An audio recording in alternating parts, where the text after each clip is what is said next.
It's my pleasure today to stand before you on behalf of the SIANI Kenya chapter group. You already know SIANI works through expert groups, so it's my pleasure to stand here as a representative of the SIANI Kenya chapter.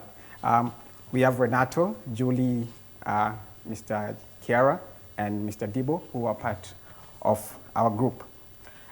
We abbreviated the SIANI Kenya chapter expert group to SKEG, so if you hear me refer to SKEG, that's what I mean. And it was formed in 2015 as a result of brainstorming of findings from the CEDA and Government of Kenya funded ASDSP, Agriculture Sector Development Support Program. If you're familiar with it, it's a government program that's been running since 2012 to 2017, and a new phase is currently on that we run from 2017 to 2022. Basically, the baseline survey is told of low levels of agricultural commercialization, and this is what was the foundation of our expert group. The group initially was designed to be a platform to engage senior professionals to help drive dialogue around policy issues and offer direction to the sector. So we'll use the ASDSP as a driver to the findings that we find from our expert group. The group initially engaged senior professionals, and afterwards I will not call it the business model, but we pivoted to involve young professionals. Hence, you can see one of them is here, another one is there, another one is there. And in this regard, the objectives of the group were phrased into three questions. One was to find answers to what the current status of the agriculture sector in Kenya was, why the sector was the way it was, and how can stakeholders within the sector harness the potential and remove obstacles to commercialization. In regards to the what is the situation, often when you hear agriculture description, adjectives such as mainstay of the agriculture economy, employing 70% of the rural population, and approximately 40 of the total population come up in the mind. And one key areas we kind of contextualize agriculture as key was one, food and nutrition security. Second was employment. Another was rural alleviation and foreign exchange earnings. The slide kind of summarizes all that I need to describe in regards to food and nutrition security. But in regards to food sufficiency, racial, it was fine. This is the desk review. So 75%, we can find it if a basic Google search will get you that. And basically in Kenya, 30% of the food consumed by rural households is purchased, while 70% of the food is from own production. And on the other hand, 90% of the food consumed in urban areas is purchased, while 2% is from own food production. According to the Global Food Security Index, Kenya ranks 83rd out of 113 countries, and this is measured on affordability, availability, and quality and safety of food. Compared to countries that we kind of match or have agriculture as a driver in the economy, which is almost all countries in sub-Saharan Africa, compared to countries like South Africa, which is ranked 45, Nigeria 96. So we might think we are decently doing well, but it's not that good. In regards to food diversity, this is in regards to the food types the population is able to have access to. It was 19%, quite low, 2.3 out of 12. Stunting, that's basically an aspect of malnutrition. Under 5 years is 26. This is almost an average. Recently, it goes up to 35%. Even though there are considerable efforts in regards to reducing this, it is estimated between 2010 and 2030, undernutrition will cost Kenya approximately 38.3 billion USD in GDP due to losses in work productivity. In regards to poverty alleviation, it's my own opinion that agriculture has one of the biggest, and one of the speakers alluded to this, I don't know if it's a speaker or the moderator, that agriculture has the potential to achieve much of the sustainable goals. And sustainable goal number 1 is poverty alleviation. Rural poverty has stubbornly stayed at 49.1%, and according to the SDSP figures, which formed our reference document, we found that on-farm income is as low as 37 shillings. There was a running joke within the group that a shoeshiner earns more money than a farmer. And the majority of smallholder farmers have less than 200 shillings per day. In regards to foreign exchange, if you compare the food imports and exports, there's quite a deviation, and usually the trade balance is negative.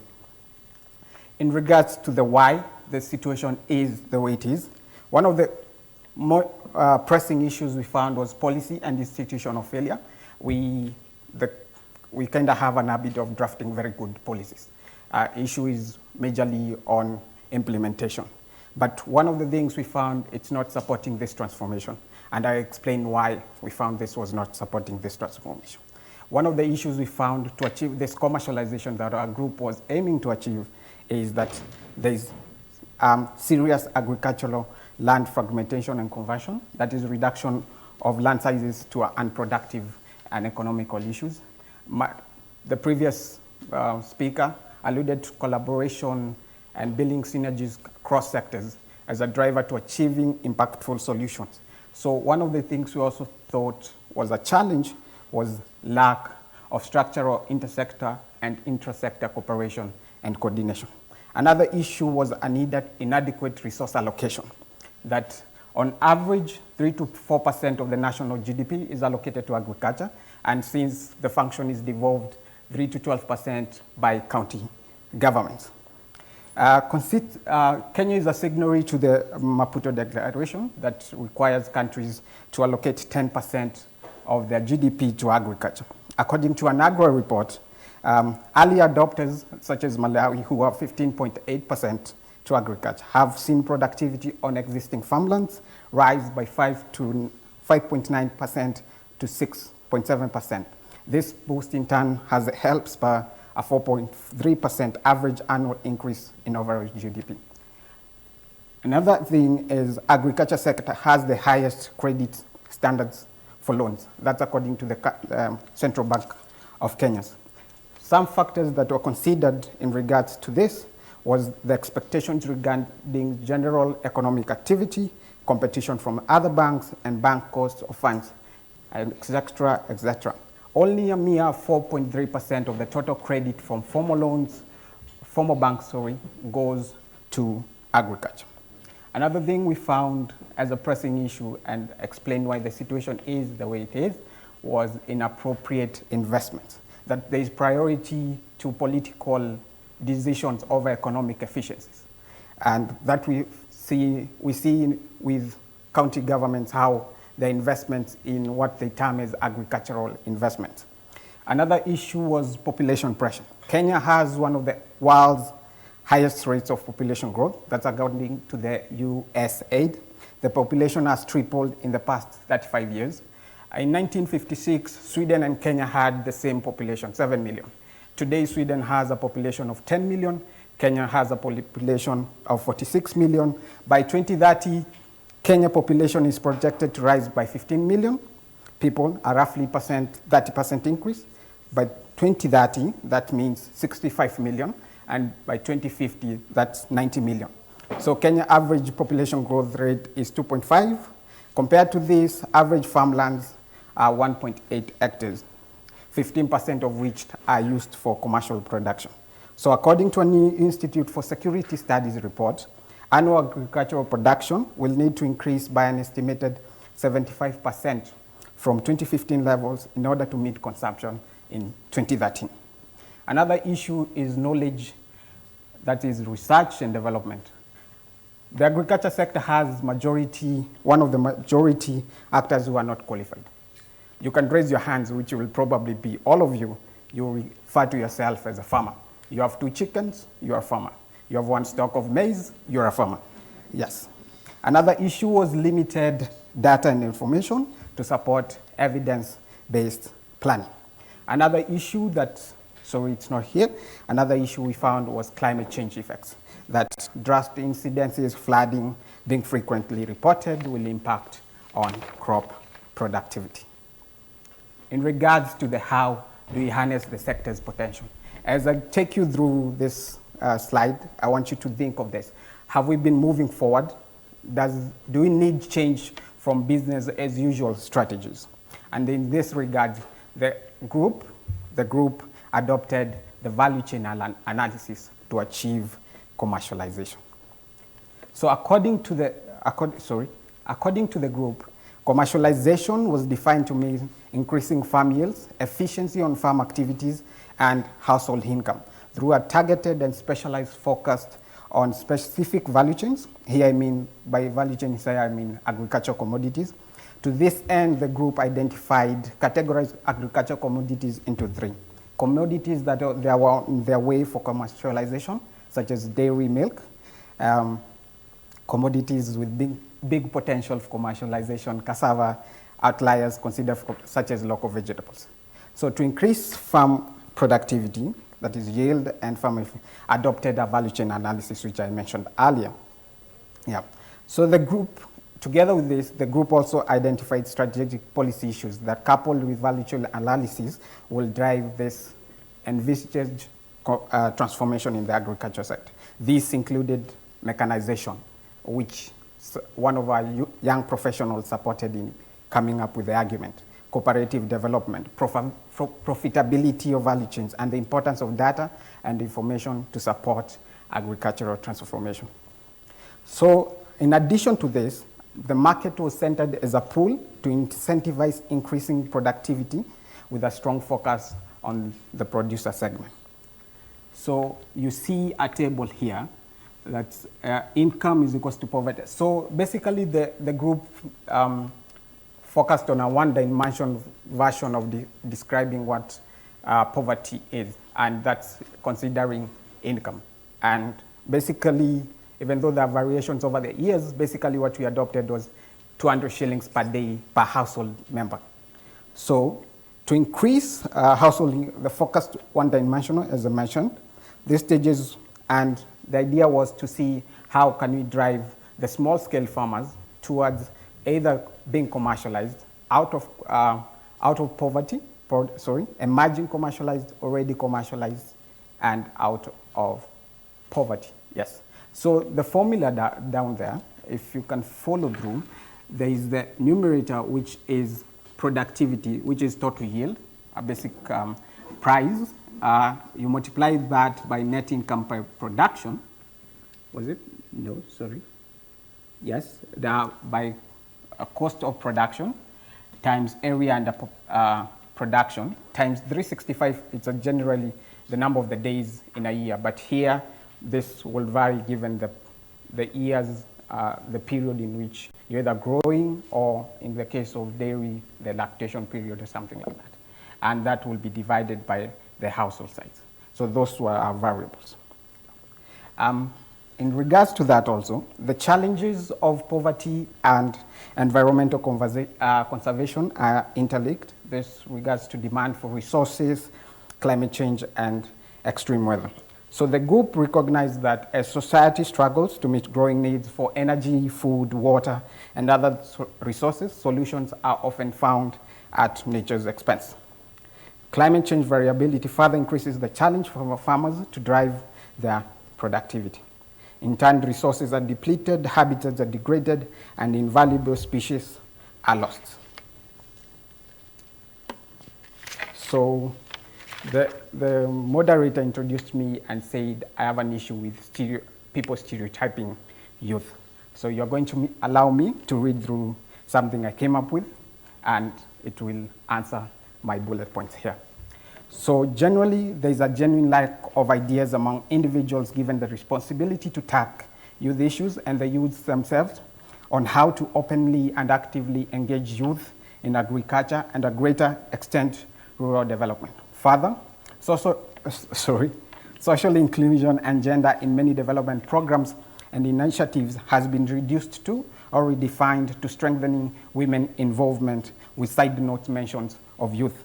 It is already evident that a combination of rapid urbanization, swelling population, and climate change will increase pressure on the agriculture sector, demanding innovation and workforce to safeguard food production.